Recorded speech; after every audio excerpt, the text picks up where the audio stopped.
Hi mga Mars, mga Pars, bumili kami ng Tyler 2-in-1 steam and press garment steamer. Nabili namin to sa SNR worth 5,995. So, ipakita namin sa inyo kung paano siya i-assemble at saka kung paano siya gamitin. Kasi meron kaming plancha, medyo hassle kasi siya gamitin, mabigat. Ito kasi, kahit nakahanger yung damit, pwede mo siya i-iron or i-steam. Kaya, yun, ipapakita namin sa inyo kung paano i-assemble.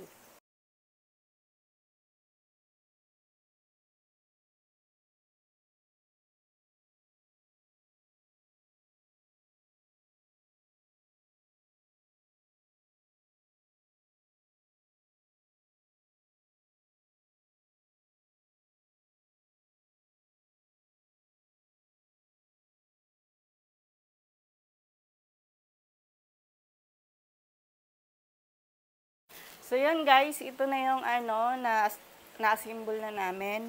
So ito yung lagyanan niya ng water para pag mag-i-steam kayo, malaki din siya. Tapos ito yung saksakan niya, hilain nyo lang ng pag-anon. So pag gusto niyo siyang ibalik, may ipipress lang kayo dito sa harap. Ganyan, para pabalik siya sa loob. Yan o. Yun. Tapos, ito yung pang-iron niya. Pipindutin nyo lang siya pag ganyan. Tapos, kaganyan. Pwede siyang, kahit hindi nakaganito, kahit yung damit nyo nakahanger lang, pwede siyang gamitin na i-iron ng ganyan. Tapos, i-steam. Balik ko lang siya dito. Tapos, may free din siya na ganito, gloves, para kung hindi kayo maiinitan, for sakaling mainit masyado sa inyo. At saka, na-adjust din pala siya. Ito, pwede nyo siyang iangat. I-open nyo lang siya ng paganyan. Yan yung sagad niya. Tapos, pwede nyo rin to siyang ibaba. Paganyan.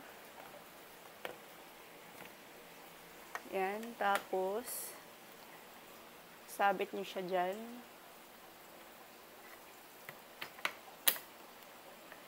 Yan. Para pag naghangay lang kayo, pwede nyo, yun na nga, yung kahit hindi na siya nakalagay dito, ihangay nyo lang yung ipaplansya nyo, tapos i-iron nyo ng ganyan, i-steam nyo.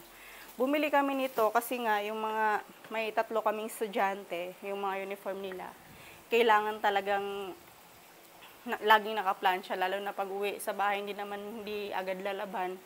Kasi nga, hindi maiwasan sa mga bata na madudumihan agad yung uniform. So, laba. So, yun, ito, binili namin para, mabilis lang talaga siyang gamitin. Okay guys, gusto ko lang i-demo yung actual use nito. Ito, example ito. Sabit nyo lang siya dito, ayan o. Tapos, ayan, press, example, pag may tubig na dyan, syempre, press mo yan para mag-steam. Tapos, gaganon-ganon mo lang siya. Ayan, di ba? Easy use lang. So, yun. Yun lang yung pakita ko sa inyo. Hanger lang siya dyan, ganyan. Para mabilis siyang i-plansya, tapos steam.